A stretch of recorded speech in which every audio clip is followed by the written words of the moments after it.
Nažalost, s obzirom na promjene u vremenskim prilikama na području na kojem živimo, više ne možemo tvrditi da postoje određeni nametnici, pogotovo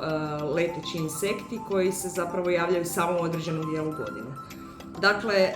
mjeseci su sve topli, zime gotovo i ne postoje, tako da